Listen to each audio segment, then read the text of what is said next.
I'm so glad. Suzanne, you were saying that when you're the outsider coming into a webinar and Well, their system. Yeah, it's their system, Teams, which is the Microsoft meeting software. It's great within the corporation internationally, but sometimes when you bring in an outside entity, because I was giving the webinar, it just got rid of it. Just it didn't like it, so I couldn't see myself. I couldn't hear myself. Oh, But I just said I'm going to depend on you guys to tell me if I look good or not, or you can hear me, and that's what you guys are doing. And Fantastic, Suzanne. yay. And Jonathan had a particular, what do you call those things? It's not a filter, but maybe it is. Well, I put in the back high of my resolution. Yeah. So anyway, I had the pixels of 720 high definition, and both Amit and Suzanne are pixelated again. So I can't. But they're really there. You know what? In a way, when we lose some of the sensory capabilities, like you've experienced, Suzanne, and probably all of us have through these Zoom events, we have a taste of what seniors that are facing, issues, cognitive issues primarily, right? Things start to shut down, or imagine now we have a little taste of what that might feel like. Yeah, exactly. How distracting it can be for, like a human being that I served, an individual that I served to, the hearing aid is talking or something, and it's so distracting, and you just have to power through, and it just makes me applaud anyone who's got any challenge, who's powering through for the sake of continuing a relationship or getting on to the next thing. So I am so grateful for each one of you. And I mentioned earlier before we went live that each of your businesses has the word CARE. You have care somewhere. And that was not on purpose. I didn't pull you guys, say, please, please, please, May 22nd. You just all showed up. So I know that you are people who care. I know that Suzanne has spoken to large international corporations. I have not. So I'm just glad to ride your coattails for a little while. Suzanne, since I did that, how about if it looks like you have a stack of books and a book on top. I do. So go for it. What is that about? Because somebody's watching this moment live, or they are watching in replays, which is happening a lot, like 2,000 or 3,000 people. I don't know which replays or how long they're watching, but I want them to get the good stuff. So go ahead, Suzanne. And that's wonderful. I love that you're getting the replays. It's just one caregiver at a time, guys, right? I mean, that's wonderful to have 3,000 of them. So that's my lovely book, Self-Care for Caregivers. I'm really excited about this. I've written it in a format. I had Adams Media come to me and say, would you like to write a book? And I went, yeah, that would be great. And what it is, it's a tip or a strategy or something that I used in my caregiving journey on one page. So, because caregivers don't have that much time to read or breathe or do anything. So it's great because you can just pick it up and bam, there it is. There's just a little thing that helped me in my journey. So it's Self-Care for Caregivers, and it's at your Amazon or anybody or any place you go and get your books. Great. Thank you. And someone approached you and asked you. Yes, they found me through Caregiver Warrior, which is my brand, and they saw me on Instagram, which is a nice format for me as a writer, and they just they loved the way I wrote, which is wonderful, and I was really lucky. Well, that's good to know. I became an author, a published author for the first time. Been writing stuff, newsletters and stuff like that with different work. But first time I was published, I was 62 years old. And it was weird, the reactions I had within myself when the first box of books arrived and everything. And I I was just like, huh. And now I will pick up my book and read it and go, oh, well, I agree with myself. Isn't that funny? That's true. Well, I said, who wrote that? Did I write that? I don't remember writing that. Oh, man, that was good. I'm glad that's in there. That was pretty good. Oh, my gosh. Oh, my gosh. Okay, so Amit, Jonathan, have either of you written and published a book? Oh, it would be great to say so. No, I've done sections. I've done a front end to a book that will be published. So sketching out that kind of thing. But to actually go through and have a book published, I've had papers, things that are arcane in a way, but they're very important in what they do. Mm-hmm. But the personal experiences as a caregiver that Suzanne talked about, that's pretty intimate, and to share that with everybody because you're trying to bring lift to the whole process of caring, and it's a very hard time. And that's actually where I guess my book, in terms of living the life, each page is a day, is about how we can provide a better, sustainable environment for those that care, for those in need. We're not in a sustainable environment today. I would make that case. It's arguable, but I think the data is overwhelming. We do not have enough care staff in all facets, whether it be in communities or home care. And we also still, which is amazing, have a very burned out, burn them out and get some more approach by many operations, right? So that's the coal face that I bring my care component to. And so my focus has been on, throughout my career in different disciplines, what are the right processes around the mission or the purpose? And I've been involved with technology. And looking back, now that I've been in senior living since, or senior living, senior, whatever, I call it caring for the older children, right? So that's how I define the space I'm in. I found that I've taken more technology out of places than I put in. And one of the reasons is I'm really focused on who's doing the work, and what do they think, right? Let's talk to the nurses. Let's talk to, it seems so fundamental. And that walk does happen to a degree, but many times I think it misses the mark, and the evidence is in how many software applications draw so much ire out of the staff that have 1,000,001 things to do. Up to 50% of a caregiver's time is spent on administrative tasks, paperwork, right? It's not really what a lot of folks have signed up for. So anyway, we're coming at it from a point of view.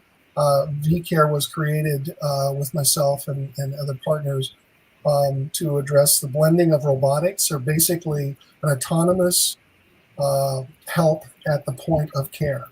So you have to move around. Obviously, care is a very, you're moving in a building or you're moving in a home to look after someone.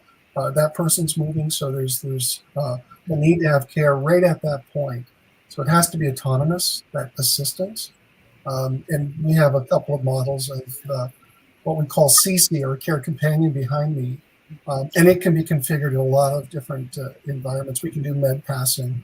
But the exciting part is that we've created, with ambient dictation capabilities, we're using Gen AI to reduce that paperwork burden immensely, to reduce the non-essential task load by offloading that to CC. So that's the book I'm in. It's not written, it's being written. But it's exciting. We're getting a lot of traction. And it's not this is a concern that comes out sometimes, but it gets dispelled once people realize what we're talking about here. This is not replacing people. It's the opposite. It's freeing people that are overburdened, right? So that they can have sustainability, a better quality of life themselves, and be able to spend more time caring as opposed to doing administrative battles, and having a better process to capture any of the payer codes, etc. It's a complicated environment. So we want to make it so that the person that wants to care for someone focuses on the caring for somebody, not administrative burden that gets put on the backs. So that's I don't know anything further, but obviously there's a lot in here. But we're really committed. The culture is to care for the carers, to foster relationships. So it's not us and them, but it's to, a group trying to have a better outcome. And some of the members of that group are going to be people, certainly on the caregiving side, that have various challenges, whether it be mental impairment or a cognitive impairment, and also the staff. They have issues. They have challenges. So wellness is also thought through in terms of the prompting that you receive from CC will be, we're building an expertise on wellness responses. So what is the best response to a question that may come, and how can it be phrased? And then looking at the patterns.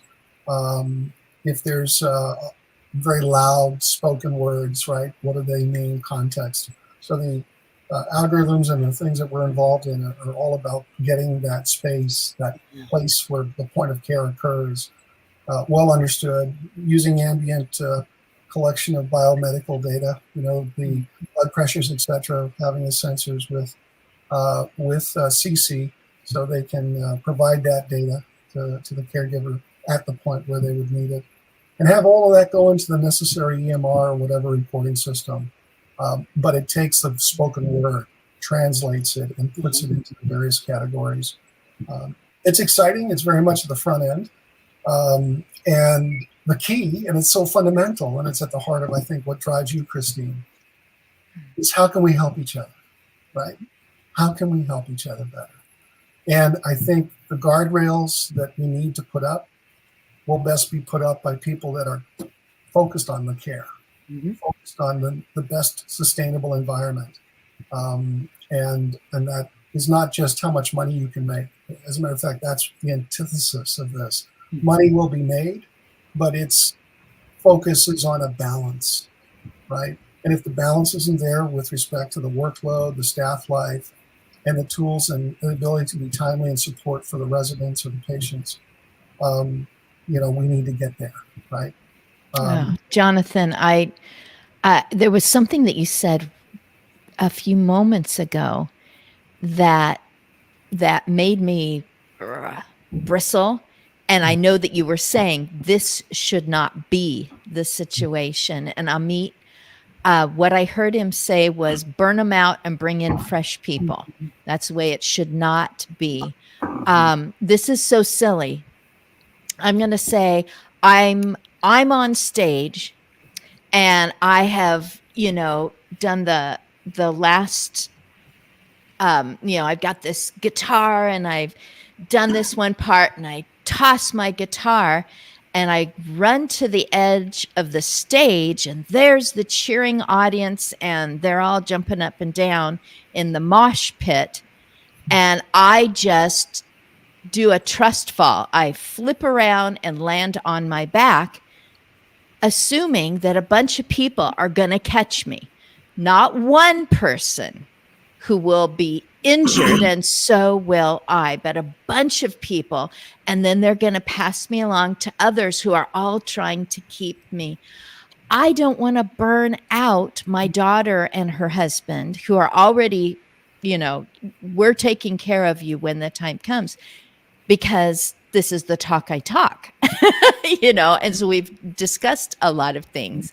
I don't want to burn them out. So Amit, when I see Go Instacare, again, the word care is in each of your businesses. I didn't even hear, are you a published author? And then tell us more about Instacare.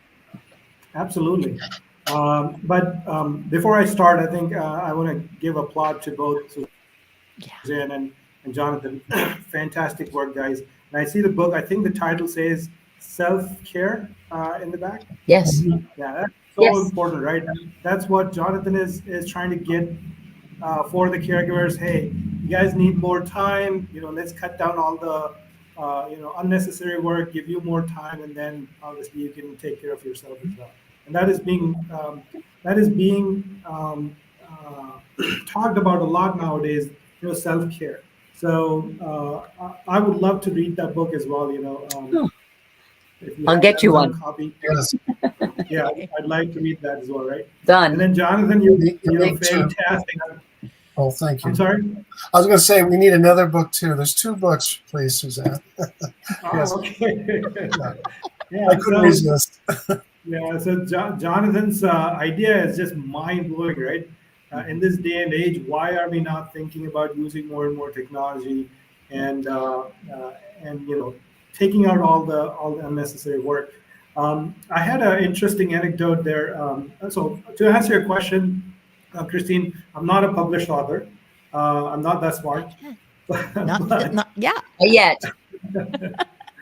but yeah, that may be right. Yeah, but I've always dreamt of writing something later on.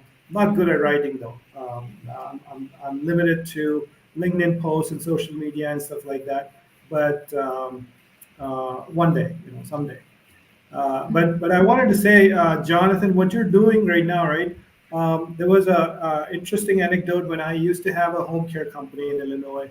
I had a client who had dementia, and he used to live in California, and his dad used to live in Illinois, and he had put in a lot of sensors and alarms and phone connections and all that. He was a techie, the son was. So for his dad, he had put in a lot of these things. Where if a dad is waking up at night to go to the bathroom, he's going to be like, "Dad, where are you going? Where are you going? Go to sleep." So a speaker would come up and talk about that, and his dad would only recognize his son's voice because he has dementia, right? So a lot of times he wouldn't listen, a lot of times he would. So he had created such a unique system, but in bits and pieces. Here I see that Jonathan has created the whole entire system. I know the purpose is different, but it can do that job as well, where you can record your own voice and you can tell a dementia person how to be safe. Okay, if somebody's cooking, if your system can identify that somebody's trying to cook, remind them, hey, don't put a steel silverware into microwave or in microwave, right? So those kind of things can be very helpful, and caregiver cannot be there all the time. I've had situations where caregiver was in the bathroom and somebody falls. What are you going to do, right?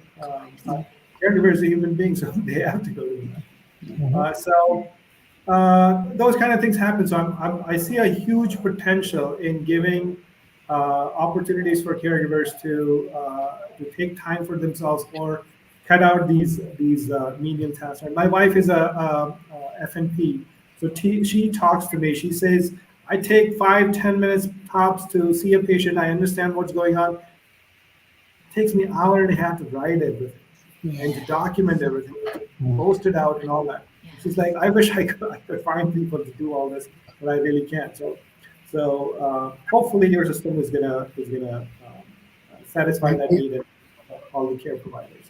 Annette, if I could just moment, we've I don't know if I lost. Can you guys hear me? No, Oh, you're fine. Oh, okay. Sorry, I thought I might have lost. I was going to mention we saved 3 hours as a minimum per shift on nursing time that we've received. That's every shift, right? And per nurse in terms of offloading that administrative task. 3 hours. Suzanne, what would 3 hours mean to you in the run of a day? Especially if someone's in a situation, where you, it's endless. Everyone knows it as caregivers, it's an endless task-oriented life. Right. So, 3 hours can be life-saving, actually. Literally, right? So, especially, and Jonathan, is a lot of the data, is it shift when a new shift comes in? Is everything right there for them? Yeah, the way it works, you got it. If it's in the home setting, you have the ability to, because the CC has facial recognition capabilities in the camera, and so it's another way to determine who's there, right? And if that who's there, for example, if it's in a home setting, this could be a person that has dementia, fall risk, etc. And you want to have eyes on scene, and you can't have it's just not cost effective or whatever the words are. It's hard to say this, but you can't get 24/7 in the home for whatever reasons, right? Could be the financing, could be a number of things. Yeah. But putting CC in there for $1,000 a month, you have a telepresence. So this thing will follow around the resident. First of all, there's a process, right? We want to think about introducing something, right? Earlier, Christine was wondering, can these robots be taller? They can be. 3 feet, though, is kind of a sweet spot because it's not threatening. There's something about that height from an average and response of people with that in their setting. But we introduce it, right? So there's a process to introduce. It's like bringing a new staff member on board, right? So we introduce that to the setting. And then the effective result would be now mom has someone to talk to, right? And because you have what's called telepresence, Suzanne, you could be in your office in wherever, and your client is wherever they are, but you can turn on and be able to see through the head, the head of CC. You're able to see what she sees, and you can move it around the room. If mom is sitting in a certain position for a while, that can be an alert, right? There hasn't been movement. There's just so many different capabilities that can be provided to give good information to the care staff and to free up some of the, I'm sorry, I jump in on this thing. I'm living and breathing this. I want to learn from you guys, and I'm gonna be. Yeah. Totally understand that you're excited. You're all in, right? So it shows your enthusiasm for this. So kudos to you for developing this. It's fantastic. And what we are working on is something that everybody cares about. So we saw that there are many problems. So when I ran a home care agency, I saw a lot of things. So just to give you a little bit of background, my wife and I started a home care company that was quite successful, but because of our son's health, we had to move to a warmer place. His body didn't like the cold weather. So we moved to Austin, and we sold our home care company. But then I was sitting, and I was trying to figure out what my next project needs to be. And we're like, hey, we have so many issues in home care companies, right? Clients are not happy, caregivers are not happy. That's why the attrition rate is 77%. Home care agencies are not happy. So we need to come up with a solution, and we have already come up with a solution that solves problems for all three of these stakeholders. So what Go Instacare does, if I have to sum it up, Go Instacare is an Uber for caregiving with hint of Match.com. So why that Match.com factor is included is a caregiver has to be compatible with the client, with the senior. If they're not compatible, no matter how good the agency is, what they do, how old the agency is, it's just not going to work. So we have come up with an algorithm where we take out a lot of information from caregivers, we take out a lot of information from clients, and our effort is to come up with a list of caregivers that we show to you based on all the other parameters you're looking for, the cost, the location, all that. We want to show you top 4 or 5 caregivers that match with you. Just like what eHarmony is trying to claim that, whatever we're showing to you, they could be your soulmates. That's what we want to do. We want to find the perfect match for you so that you can say, yes, this is the right caregiver, fantastic. And we want to, right now it takes, there's a research done, I think it takes about 10 days to find a caregiver for a family. We're going to cut it down to 2 hours. Wow. We don't want all of this time wasted for families. So generally, I don't know if you've experienced that, but generally what happens is if a family somebody is in nursing home, the nursing home is going to say, okay, your discharge date is day after tomorrow, but oh, by the way, you need a home care provider because you can't go home without one, right? It's a mandate, So now the family has no idea how to find one. They go to a discharge planner hands them 3 or 4 brochures, they try to call and whatnot. It's a chaotic process for a family, right? That has not gone through this process. So what we want to do is and what happens in this is home care agencies get a call and say, the client says, I need care tomorrow or day after tomorrow. And home care agency is going to say, I don't have people sitting in my office, right? These people work on hourly basis, so I can only provide you once I find somebody for you. So it takes a lot of time and effort for a family to find a caregiver. what we have done is we have said, okay, in a home care setting, home care agency, what does a home care agency do? Home care agency finds a caregiver, they background checks the caregiver, they provide training, and they provide insurance. They do the drug testing, and then they manage care, right? So we have already solved 3 or 4 of these 6 steps, 6 major steps. Yeah. We are already doing background check for all of these caregivers. I just before this call, I talked to 2 wonderful ladies trying to figure out the training piece as well. We are already doing care management, and we have drug testing company that we're talking to. So a lot of these things we want to do upfront. So when the caregiver displayed to you, they're ready to go.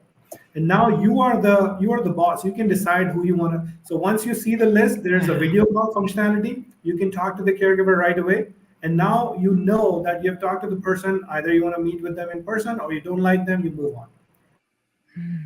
So once you've hired them, once you have talked to them, you can send them a request. And here's the interesting part. In today's environment, caregivers do not have a say to a supervisor saying that, okay, I don't want to work with this client, or I don't want to work with that client. They do to an extent, but if they keep on doing that, the supervisor will simply stop giving them shifts, right? And they're out of job. So what we want to do is we want to give caregiver an option to say, no, I don't want this job. So when the video call happens, maybe family likes the caregiver, but the caregiver doesn't like the family. So family sends a request, caregiver declines it. And that's okay. There's no negative point for that.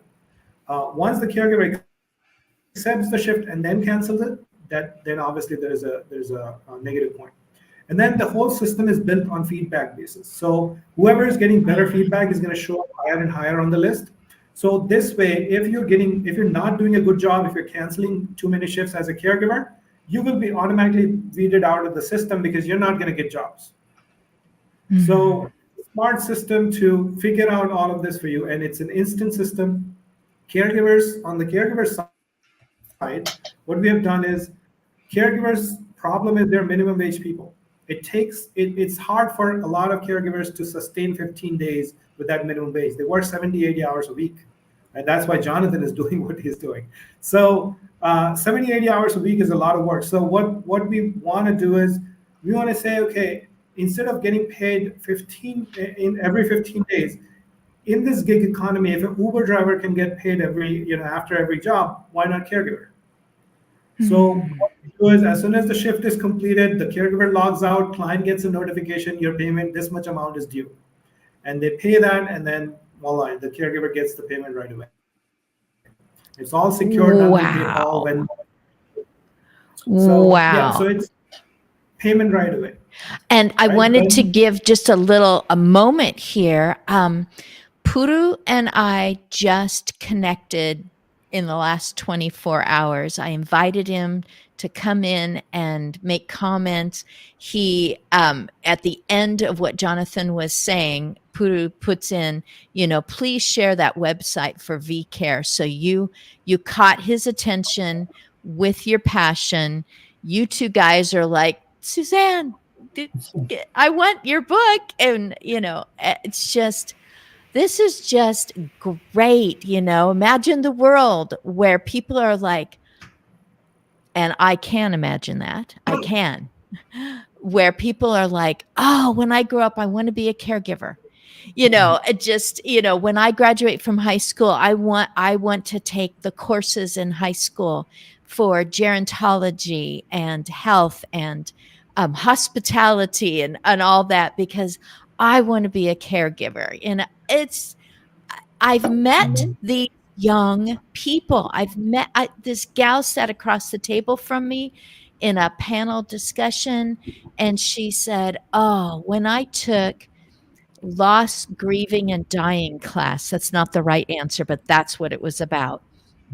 She said, when I took that class, I thought, oh, why didn't I switch to gerontology earlier? So she took it as like a freshman or sophomore in college. Mm-hmm. And I said, well, whoa, everybody, say that again. And she said, well, I took that class and it was so great. It just hit me and I knew that's what I should do. Another young person, she came home, she told me this, that she came home from her college classes.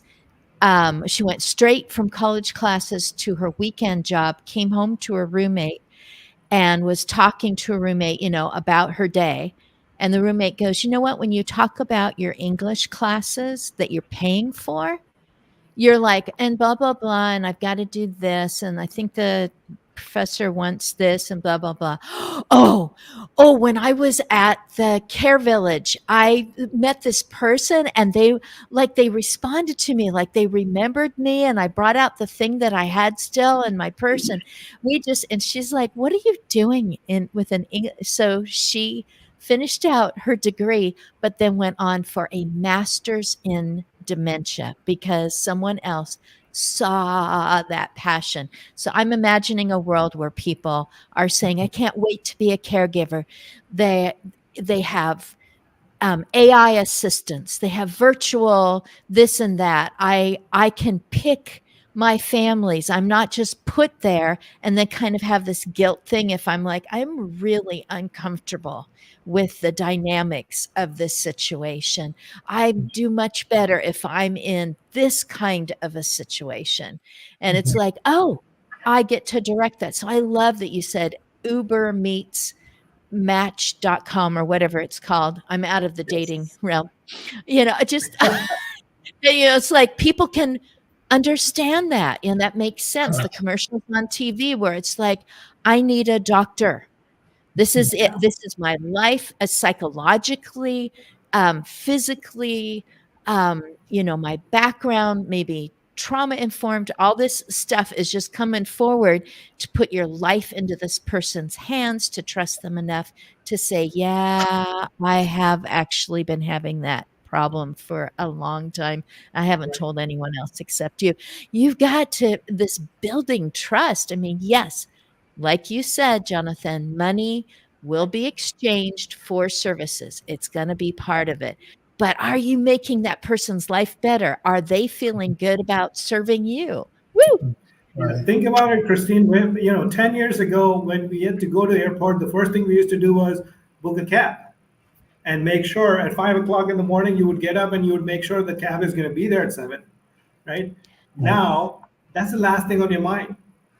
That's what I want to build with this Go Insta Care as well. Finding caregiver should be the last thing on your mind. You should have everything available to you on your at your fingertips, and you should be able to pick them and interview them and pay them right away. And again, caregivers can choose their own rates, so they're their own bosses. You're in Austin now, right?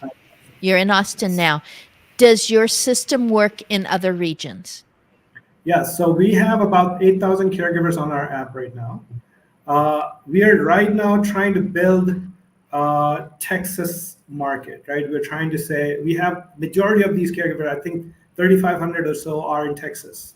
And then we want to move to Florida and then to Illinois and so on, right? So there you go. So that's how we want to move, right? So because if we have sporadic population of caregivers, it doesn't help a family, right? They don't have enough choices.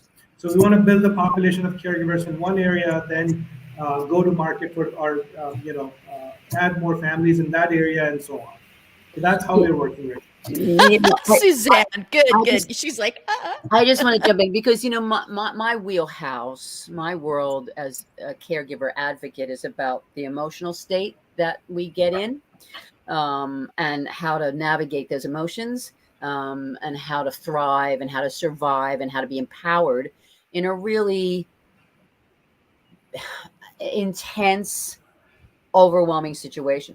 So both of your solutions. So, I mean, as often as we can take, because caregivers are bankrupt, basically. I mean, they're dealing with quite often. I mean, they're walking someone they love home. I mean, that's basically what's happening. And there's a lot of emotion around that, whether it's a family member or they're working with somebody that reminds them of a family member. I mean, there's so much intense stress and anxiety there. So what you guys are both doing is taking the tasks away that are just not distracting, but I mean, these are big issues of having people in their lives to take care of them, what the care is like, the information, the data. Is one person getting it from the other? You know, I mean, so both of you are coming up with solutions that I see help the caregiver be self-aware and deal with the emotional navigation of caregiving. Absolutely. Do you know what I mean? Very well. Yeah, Suzanne, if I could just jump in on that for a second, because we've created a thing called a family care circle. So I think it encapsulates what you're talking about there. A family care circle is a close-knit group of those related to the person that's subject to care, typically. So it's a secure website. You can't get at it unless you have a password. The password can only be given by somebody on the family side who is basically granting access to this site. And this site can be, physicians, can be all the various people that are part of that support, family members, etc. And then the piece that we give to the caregiver capability with, not only with Temi, I'm also the founder of a company called Family Care Space. And so this family care circle evolved out of that. I owned a memory care community. And I found such a terrible event occur for many when they have a loved one coming into the community, the family withdraws. And suddenly there's no visits, or, not always the way, but it's there. So we thought, how can we create a better connectivity around the person?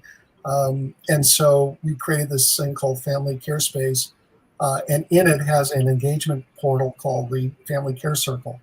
And the Family Care Circle would show, for example, if Cece's doing telepresence, now you have the family saying, hey, I want to visit mom. And let's say I'm in Salem, Oregon, and mom is in Salem, New Hampshire, right? And so you've got Cece at mom's residence. You schedule the time, and then you're looking out the eyes of Cece. So if mom moves around, you're going to be with her. There's no issue of how do we adjust the camera, and she's got to sit in this fixed position. We're able to see her as she is in that moment. And that helps, right? Those are valid moments. Those are pearls in the journey of someone we love as they age. And certainly sorry, John, didn't mean to cut you off. Does your system record all of these moments, family circle moments as well? Yes, of course. And I owned a facility and we implemented it there. And the way that the system works, content has to be approved by the community. So if any content is taken in the community, we have a component called a care provider. So it's an app that's remote. It's on a smartphone. Staff have it. And they can take posts, so they're right with mom, right? So they could take a little video, vignette, etc. When they hit save, an automatic email goes to the executive director to take a look at it. She says or he says, yeah, that's fine.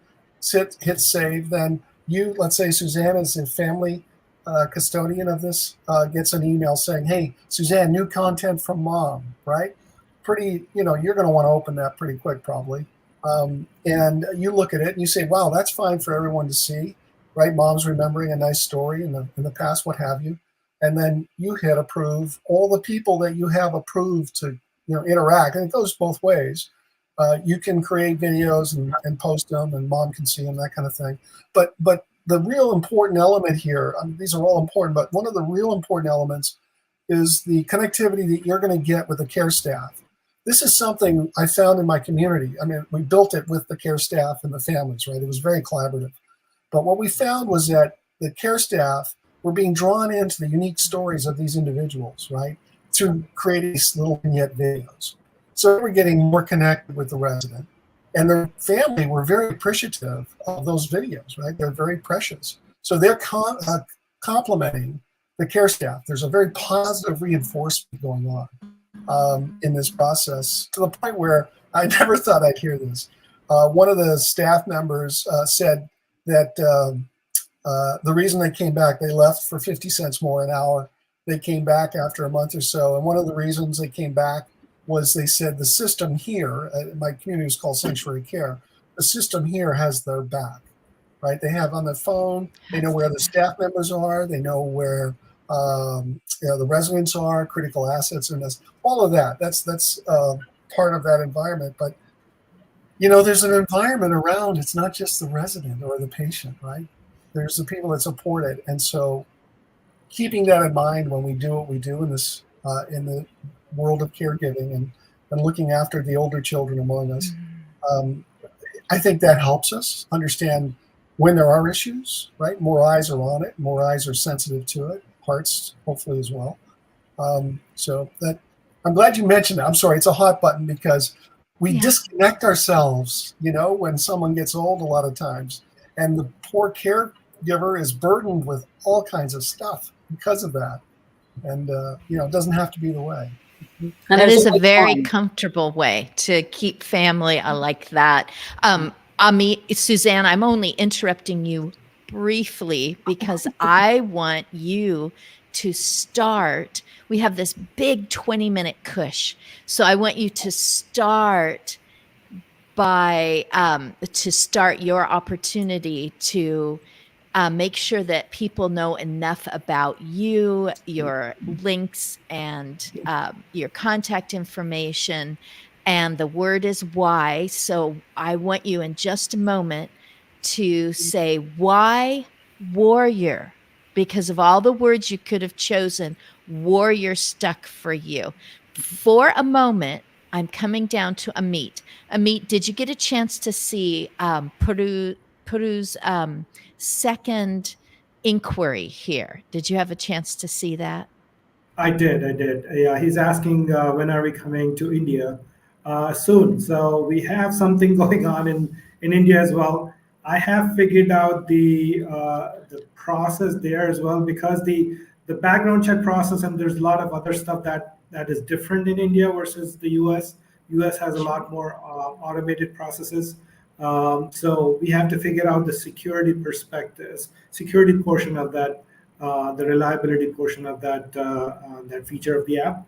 Once we have that figured out, how to do the background check, how to make sure when the person is going there, they're not, they don't have a criminal background and all that stuff. Once we figured that out, I think we've already figured that out, but once we have implemented that in our system, then we'll be there. So hopefully, maybe I would say 3 to 6 months. Oh, Amit, thank you. Suzanne, why warrior? Why warrior? Because I believe, I believe caregivers are warriors. I think caregivers are probably hardwired. We come here, we're the one that stands up. There's always one in the family. There's always the professionals that, as you were talking about that kid that was so excited. There are people that just want to be caregivers, either whether it's professionally or for their family.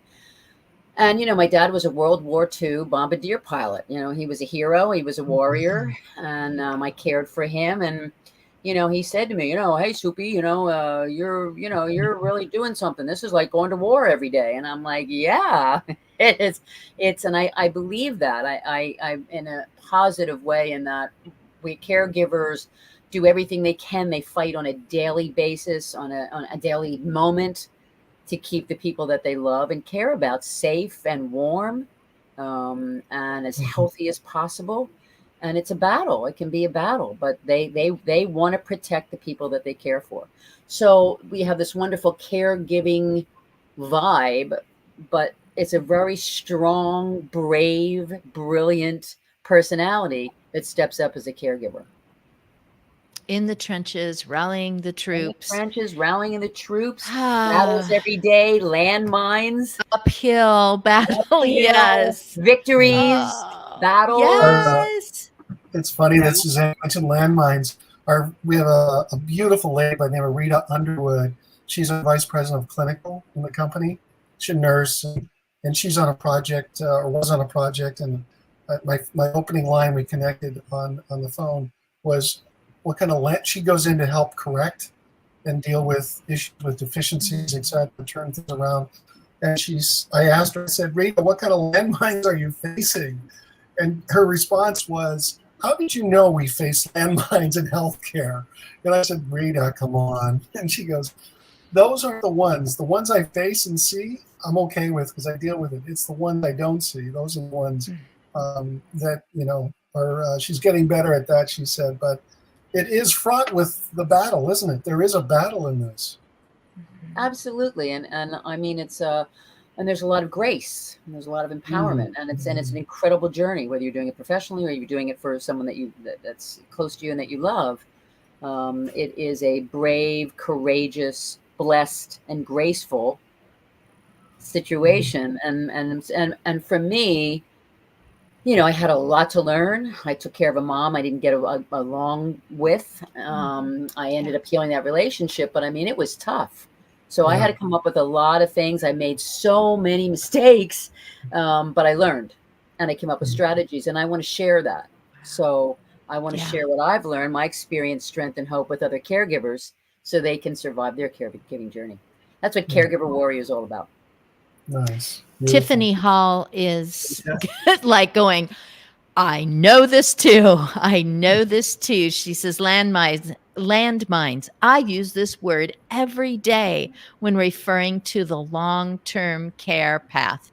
And she chuckled too. And yes, it's the one that you're not prepared for. The one that just gets you and takes you out of action and trying to remain diplomatic, trying to, you know, have emotional intelligence, be listening, etc., but can really get you. Caregivers, family caregivers in the hospital, in hallways of care, communities, in homes, when you brought into that person's residence, you're on their turf, you are invading their area, and something can just take you out. And knowing, even the statement that you made, Jonathan, about saying, I know that this has my back, or you have my back, or we have each other's back. It is a war, isn't it? You're having each other's back, meaning I'm going to watch out for you. And then when I'm running to safety, you're going to watch out for me. And we're going to make mistakes, and we're going to get mad at each other because this is important. This is important. We're all here to try to make whatever this is turn out well. We're going to get mad at each other, but we're going to, you know, eyes back on the goal. And you do need a safe place once in a while to go to. Suzanne, you provide that in your book. And Suzanne, I just want to make sure that we get your that you speak out loud in case somebody's busy doing something. It could be caring for someone, but they've still got their ear around the corner listening to this. So go ahead and say your contact information, and Yes. then we'll go to Jonathan, and then after that, Amit. Oh, I better do my little part really fast. At 62, I wrote some books. The first one was Kindle only, which was easier on me because I'm going to get my words published. So in Kindle only, and you can find this at agingbetternetwork.com. You can just click on books, which is at the top of the website, and see that in Kindle, I have The Act of Aging. That was my book to myself, convincing myself that I ought to write the big book. But it has real information in it. And the big book is Pre-Act Your Age Prompted Journal. So it's an opportunity for you to start practicing some of your relational resilience with the people around you, including solo agers. I don't know if it's especially, but definitely including solo agers, to start putting together your team that's got your back as you age.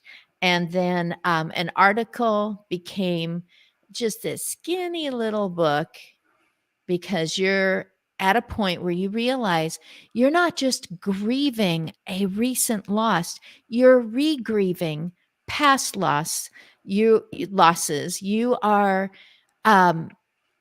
anticipating losses, and that can snowball as you continue living into your longevity. So Caregiver Kit, Pre-Act Your Age Prompted Journal, The Act of Aging are all at agingbetternetwork.com. Suzanne. Yes. So you can reach me through my website, caregiverwarrior.com. That's caregiverwarrior.com. You can reach me through my website. And I'm also very excited about speaking and webinars that I'm developing for the Yeah. caregiver community within the environment of corporations, because there are so many working caregivers and the numbers are really starting to pile up. So thank goodness a lot of our corporations across the world are beginning to realize they have to care for the caregivers. So I Right. would, I'm designing wonderful webinars on shame and emotion, about caregiving, and of course, as a public speaker. So I look forward to hearing and seeing from you guys. Okay, I definitely, if you aren't already, connect with Zach Demopoulos as well as Selma Archer Esquire. Um, which corporation did you do that one? We were talking about it before we went live. Yes, for Teva Pharmaceuticals. Hmm. And so they're working with Well, companies. they're very, I love, I mean, and wealthy. I've worked with application corporations or corporations in general. And basically what they're doing is they're doing employee resource guides or groups, Right. because there's so many employees now. I mean, the numbers are just getting bigger and bigger. They have to address it. Teva happens to be really proactive with their caregiving support system, just in general. But I applaud them because they understand that internationally they have 40,000 people. So there are a good percentage of those people who are working full time and caring for others. It's a big thing.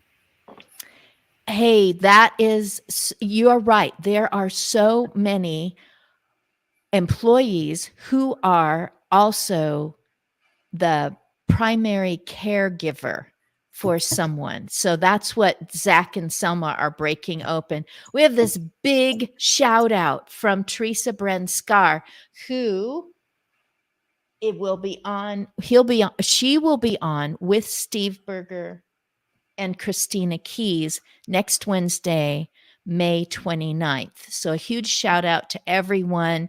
She understands this. She's coming from nursing, etc. So she's cheering you on. She's been listening. So thank you so much for that. And if you see something, because we can see this, these things. I know that there's been a collaboration going on between two of the people on my screen. They've been passing notes during class in the yeah, Jonathan goes, uh-oh, I'm busted. And I I'll take it. I mean, that. it's all my Let's fault. talk about this off screen because we got to get together. And It's all my fault. Sorry, Annette. Don't blame him. I'll go to the office. Is there something you'd like to share with the whole? Okay, Jonathan, your turn. Oh my goodness. Okay, you get 4 Yeah, be minutes quick. and Amit gets 4 minutes. Go. All right, I'll be very brief. You can reach me. The company is called VCare Companion, and vcarecompanion.ai is the website, and you can read more about what we're doing. And my contact info is there. It's Jonathan at vcarecompanion.ai. From an email point of view. I'd also like to mention, I mentioned Family Care Space. I'm the founder of Family Care Space. This is the technology we designed when I owned a memory care community. So it addressed the various aspects of that. That's familycarespace.com. And and we also have various devices and things on the home side, but it's, yeah, we like to have the discussion. We like to understand. So please feel free, whomever out there, to get in touch, and we'll work with you. Wonderful. That's V as in virtual. V as in virtual, correct? And it ends with .ai. Correct. So, wow, there's all these kids that are getting into robotics. They're going to save us and they're going to save our caregivers from being overburdened, because they're just going to take and keep putting together all those pieces and going, this could all work together really well. Amit, go Instacare. I get it now. Match.com or whatever it's called. And Uber. I know about Uber Lyft because we went on a vacation where we used Uber Lyft. And you're right. It's the last thing on your mind as you're coming out of somewhere because you've got the app, you'll be able to find it. And caregiving is the last thing on people's mind. What if it's me? What if I'm the one and I'm making these decisions? I'm 64 right now. I could easily have 2, 3, 4 things hitting each other like dominoes, knocking them down. And it's like, this is up to me. I hope there are some in my area and that Amit's taking care of Oregon. I'm glad you're taking care of Texas. There's a lot of people there. Yeah, for sure. Thank you, Christine. By the way, this is a fantastic panel, and I love talking to everyone. But yeah, to tell you how to reach us, we are our company name is our website as well, goinstacare.com. When you get on it, it should say, are you a caregiver? Are you a client, or are you a home care agency? So there are more solutions that we have. But one of the things that I want to highlight here is anytime, anywhere concept, where if a caregiver, anybody can be a caregiver. And in this case, if a caregiver lives in Dallas and they move to Austin, in today's environment, they have to change the company, find a new job. On our app, they simply need to change the address. And now they start showing up in Austin clients. So that's the beauty of the system that we have created. So you can reach out to us at support@goinstacare.com, or just go to goinstacare.com and click on contact us, and you can find us. And we'd love to hear more ideas, more thoughts, more issues, anything that you have. Our team will take care of it. Oh, there are 2 people in Austin. And right now I'm just like, I've just got so much swirling in my head. So Amit, if it comes into your mind, I need to send you 2 names of 2 people that I was actually person to person across the table with in Austin, just so your network continues to deepen and widen. And one of them just moved there, I think, from California. So that's that, you may not have had an opportunity to meet her yet. So Thank you, Christine. Excited. Thank you so much for that. Thank you for that. Yes. And there's make sure that I do it. One last thing I want to cover before I leave. Sorry, I don't want to leave that out. Is this app is perfect for family caregivers, because family caregivers do such an important job and they're tired. So a lot of home care companies say you need 4 hours of care minimum for us to come and serve you. But in our app, you can create a shift from 15 minutes all the way to 24 hours. So if you live in a community, a senior living or somewhere where you just need 30 minutes of care every morning, and that caregiver has 5 or 6 different clients, they all can work together. And the beauty of this is family caregivers can get respite. So they want to take a nap, they want to go to a doctor's appointment, they want to take a shower, for example, they can find caregivers really quickly. Yes, because they care about and care for that other person. This is I'm so excited every time I'm getting boring. I keep saying, Wednesday's my favorite day. I just but you people are always just fascinating and bringing forth. And then we have these great people today, Teresa Bren Scar with a PhD, Tiffany Hall, thank you very much, and Peru. He puts that in brackets that you can just call him that. And so I will, rather than pretend like I know how to. That's one of the great things, is that you come on and you introduce yourselves. But is it Amit or Amit? The latter, Amit. Amit. Yes. Amit. Yes. I was putting too much E in there. Amit. That's okay. I'm used to all kinds of variations in the US. For some reason, people forget my name and then they start calling me Cindy. Oh, really? Oh. Isn't that That's- funny? But that it's is been funny. on TV that my husband's name is Scott, and it's been on a TV show that Scott and Steve get crisscrossed. And I can't figure that, but that is like a mental American thing. So, and I've been called Cindy by people many different places. The fun part is that I was always called Chris, and people would turn to my husband and go, and this is Chris, and and then they would get to me and go, oh no, I totally did that wrong. So I'm ending up on this really weird off thing. We're done. You get to go back to being amazing warriors and Lego builders that create 3-foot non-threatening robots to take over the overwhelm, to take over the, oh my goodness, I forgot to leave that note for the next incoming caregiver about what needs to change. Nope, it's there. And Amit, thank you so much for making Match.com and Uber into something that is going to benefit everyone who is aging, because if you're not challenged by your own aging, you are caring about somebody who is. So thank Perfect. you Thank so you, much, Christine. everyone. Yes, thank you, Bye-bye. Christine. Thank you. Bye-bye, guys. Take care. Yay. Yay.